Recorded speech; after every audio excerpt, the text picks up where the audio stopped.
Welcome to Shaped by Faith. I'm Theresa Rowe, where we shape our bodies and hearts for God's purposes. My guests are on the phone, Lisa Greer, the mother of Erica Owen, the young nurse who was murdered in her home on July 3rd, 2018, and her friend, Suzanne Jagoe. Now, Lisa's an elementary school teacher at Burns Elementary School, and Suzanne is a paralegal with a local law firm. Welcome, ladies, to Shaped by Faith. Hey, Teresa. Hi there. Hi there. My kids went to Burns Elementary School, so Burns holds a very dear place in my heart. They went through there, and the school survived. Let's just put it that way. Now, I'm partial, but it's a pretty good place to be. It absolutely is. The teachers there are so caring. All of them were so wonderful when my kids went through. Of course, my youngest, my twins, they're getting ready to turn 29, which I cannot believe. And my oldest daughter just turned 38. I'm like, wow. Okay, I can't believe I have a daughter that old. But anyway, Burns is a great school. I want to talk about how the both of you met, because you've been friends for almost 20 years, and I want you to just share whatever you have, and you can share a story on each other if you want, but let us know how you became friends. Okay, I remember specifically the very first day that I met Suzanne, and it was actually at Highland Elementary, which is where our youngest boys, who are now 23, went to school. And we were there. It was a back-to-school night in Rosemary Miller's kindergarten classroom. She was their teacher. And the moms, dads, kiddos were all gathered around, and Suzanne was sitting across from me. And our little boys hit it off the first day. They were playing together, and we struck up a conversation. And that's truly where our friendship began, was through our children. And we have remained close ever since that back-to-school night at Highland. Okay. We have watched many ball games together, many hockey games together, many basketball games together. It's been awesome.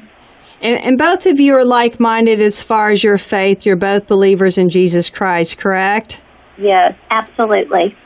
Okay, Lisa, I want you to share with us the background about your beautiful daughter, Erica, and what kind of a person she was. Well, first of all, I love talking about her, so thank you for giving me this opportunity. Erica, it's the first thing that comes to mind, and probably everybody else's when we think about her. She had the most beautiful, infectious smile and these great, big, sparkling brown eyes that she could light up a room, and she did. But that's not the true beauty of her was what was on the inside. She was spunky, sassy, but yet she was very compassionate and caring, all wrapped up in one. I knew at a very young age she was going to be a strong-willed, very independent. She grew to be that as a young woman, but she had this way of making everybody she met feel like she had been their friend forever. A very unique quality. That's a gift. I know this, and yes, truly a gift. And I know this because I've had so many people share stories of her since her passing, of things that I, as her mother, didn't even know. Because I had, mother-daughter relationship. Obviously, I know she's great and caring, but it has been it's very therapeutic for me to hear just how wonderful everybody else thought she was as well. But very born to be a caregiver, and I believe that. She was wise beyond her years when she was very young, and always was taking care of younger children, and she was like a little mama to our boys. So you saw that gifting in her early on, that caring. Yes, we did. And, of course, didn't know she would grow up to be a nurse, but certainly wasn't surprised when she chose that career path. We knew that fit her very well. So how did she get interested in the health profession? I mean, obviously, as a child, she's caring, but what led her into the health profession? Well, she had several events, but there was one specific life-changing event that took place when she was in high school. Her very best friend at the time, Lauren Gerton, she was diagnosed with a very rare form of ovarian cancer. Yes. And she spent a lot of time in hospitals, upon her diagnosis, getting treatments. And Erica would travel back and forth with either Lauren's mom or dad to Louisville when she was getting her chemo treatments and spending many days in the hospital. It wasn't unusual for Erica to ride up and come back in the same day. And she just really was with Lauren with her fight for cancer. Unfortunately, cancer was evil and took her life, and it was a very life-changing event for Erica, losing her friend at the age of 17. So I believe that was what really led her. She would talk all the time about what great care Lauren had had while she was in the hospital, and it just made her, too, want to care for people in that way. So she obviously loved being a nurse. She loved taking care of people. She did. And like we said, that is a gifting. Not everyone has that, even if they're in that profession. I'm just saying it is definitely a gift from God, that passion to unconditionally care for others and to love others in that way. Lisa, go ahead, Lisa. I was just going to add one thing. I feel like, yes, she had all the qualities and the makings of a great nurse, and as she knew from being around so many others in the healthcare profession, lots of people can be a great nurse. They've got the book smarts and they've got the techniques and the strategies down, but it's the way you treat people that makes you stand out as an excellent. It's keeping in mind everybody's circumstances are different and giving everybody the best possible care, listening to their stories, and just treating them the way that you would want to be treated. She was outstanding at that, and I am so very proud of that about her. Well, she did unto others as she wanted them to do to her. She lived by the word, and she was a young lady of faith. Before we get into what happened on July 3rd, I kind of want to switch over to Suzanne, and I want to save that for the second segment. Suzanne, you wanted to do something in an effort to keep Erica's memory alive and to bring awareness to stopping domestic violence. So how did you come up with Celebrate Erica campaign, and why? Well, actually, it was after the last court hearing when the bond was set for Matt. And Lisa and I had just talked. I was sitting in my car, and I was thinking, okay, I got to go back to the office soon, but I'm going to go grab some lunch at McDonald's, of all places.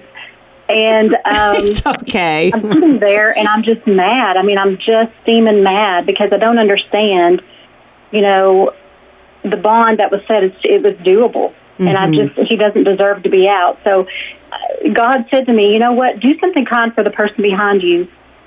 Buy their lunch and take the focus off yourself, but you put your anger into something positive. So I did that.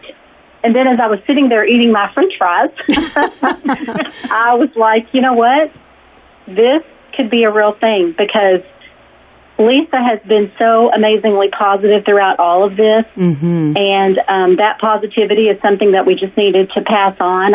Erica was an amazing, positive person, and we wanted to keep her spirit alive, and what better way to do that than to celebrate her every day by doing something kind for someone else. Absolutely. And, kindness goes a long way. It really does. And just like you said, buying someone else's lunch for them and just doing those random acts of kindness, we all need to be practicing that every single day, even if it's just smiling at someone, or saying hello or have a good day. I think, everyone needs that in their life. Okay, ladies, we're going to take a break, and then we're going to come right back with more Shaped by Faith. So everyone, stay tuned. Welcome back to Shaped by Faith, where we shape our bodies and hearts for God's purposes. My guests are on the phone, Lisa Greer. She's a mother of Erica Owen, and Lisa was explaining the beautiful person that Erica was, and everyone loved her. She had an amazing smile. She was an amazing caregiver. She was a nurse. She was murdered in her home July 3rd, 2018. And we also have her friend, Suzanne Jagoe, on the phone. And Suzanne, you were talking about keeping Erica's memory alive and bringing awareness to stopping domestic violence with the Celebrate Erica campaign. So you were talking about the purpose of it and how people can do random acts of kindness. So talk about the bracelet that was also designed for this. So last year for Erica's birthday, it was the first birthday after her death, and I don't know, we just kind of had the idea of doing something positive to keep her memory alive. And I was friends with Chelsea Farmer of Horse Feathers Gifts, horsefeathersgifts.com, and she is a local girl who makes these beautiful bracelets. And so I contacted Chelsea. Lisa went over, designed a bracelet, and it took off we sold so many bracelets through the website and then through other local stores here in town. And it was a fundraiser to fund a scholarship fund for Erica's, a scholarship in her memory with the local campus of Western University. Is that right? Western Kentucky University, OCTC. Yes, and to fund that nursing program. So, and then this year we released another bracelet on her birthday. And again, it's just a way to bring awareness, to keep her memory alive, and to just put a positive spin on something that is so terribly tragic. What does a bracelet look like?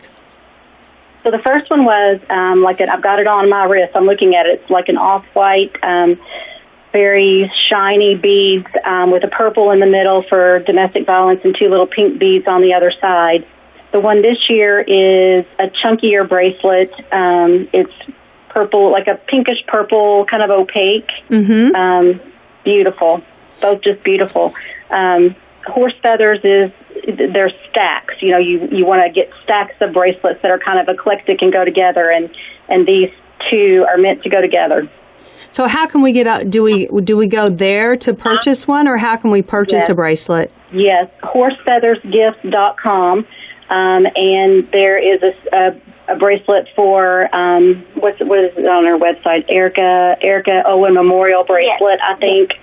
And you can click that link. And she also has a storefront now here in Owensboro.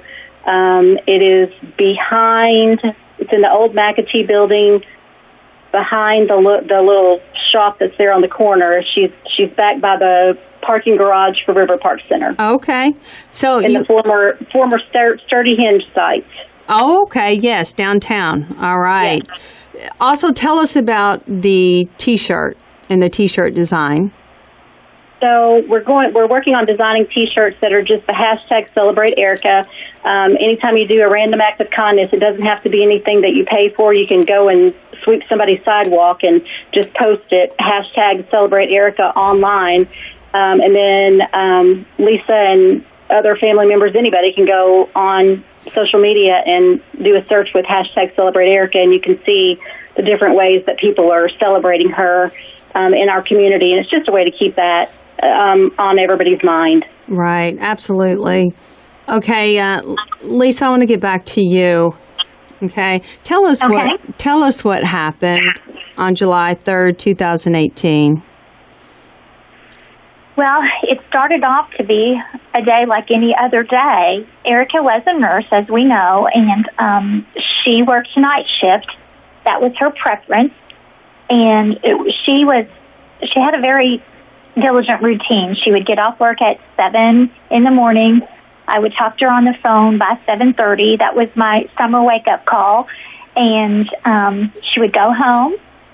She would let her dogs use the restroom, go outside, and she had a little routine down, and usually it consisted of taking a shower and then getting ready to lay down to go to sleep about 9 or 9:30 in the morning. That was her routine. So it started off to be a day just like any other day. And But then came the dreaded phone call later that afternoon, and sometime during the course of that day, her life was taken. And I will be forever changed, and there is a huge hole in my heart.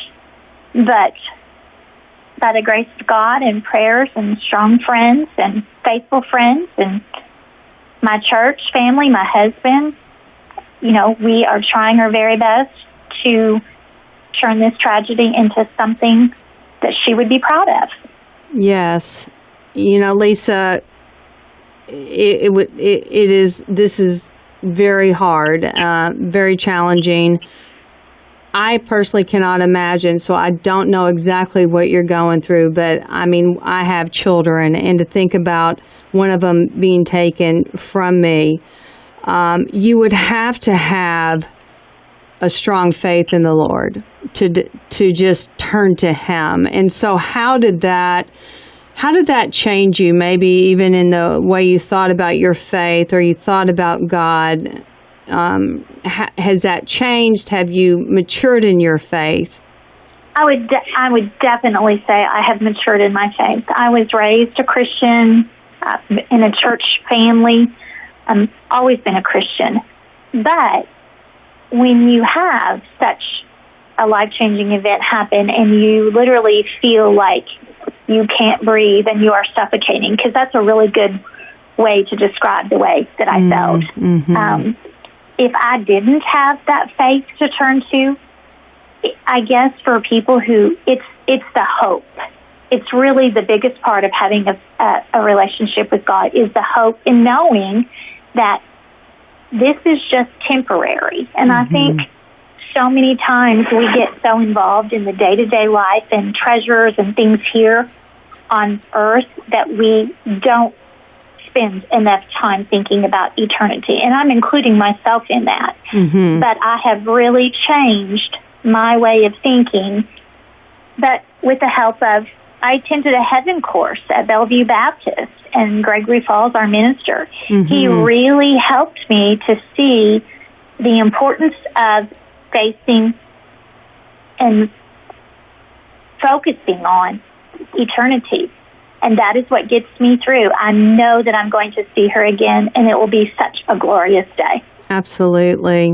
And you are receiving healing through the Word of God, through drawing close to Him. And so many times people blame God for certain things that happen, either in their life or in the life of someone else. But as a Christian, we know, as you just said, God knows the entire plan, and you will see her, and it will be a short while here on this earth. But I really wanted you to, speak to that and give people out there hope, because you have gone through such a tragic, situation with your daughter. I do want to talk to, since both of you are bringing up awareness for domestic abuse, I did want to talk to that just a minute or two. Domestic violence and abuse stem from a desire to gain and maintain power and control over a partner. And abusive people believe that they have the right to control and restrict their partners, and they may enjoy the feeling, exerting power over them. So we really wanted to speak to people and say, if you are in or you have found yourself in this situation, you need to get help today as soon as possible. And there is a phone number for OASIS, and it's 270-685-0260. And there's also another number, 1-800-88-ABUSE. Lisa, thank you so much for sharing that. I know that has to be difficult for you as a mother, as a daughter of the Most High God, as a friend. It's got to be difficult. But I really appreciate you sharing that story. So, Suzanne, go ahead. I appreciate you giving us the time to share about our Erica. Absolutely. And none of us are promised tomorrow, and looking at Jesus Christ, knowing that we will live with Him eternally, that is our hope, and that is what we look towards. So we're going to take another break. We'll come back with more Shaped by Faith, so everyone stay tuned. Welcome back to Shaped by Faith, where we shape our bodies and hearts for God's purposes. My guest on the phone, Lisa Greer and Suzanne Jagoe. And ladies, thank you so much for coming on Shaped by Faith and talking about Celebrate Erica campaign. And Lisa, thanks so much for sharing your heart on your daughter and sharing with us what happened. I do want to bring up, again, domestic violence and how it looks different for every single individual. So, Suzanne, maybe speak to that. Sure. Erica was a very strong person. She wasn't a weak, meek. She was very small in stature, but she wasn't weak. She was educated. She was from a very successful family. Both her mom and her dad are professionals. Domestic violence does not discriminate. It can affect any of us, anywhere, anytime. And it's important if you find yourself in that kind of situation to get out of it, to seek help. Mm-hmm. Okay, so Lisa, I wanted to ask you this: if there's someone listening who finds himself in a domestic violence relationship or an abusive situation, how would you suggest, like Suzanne said, they get help now?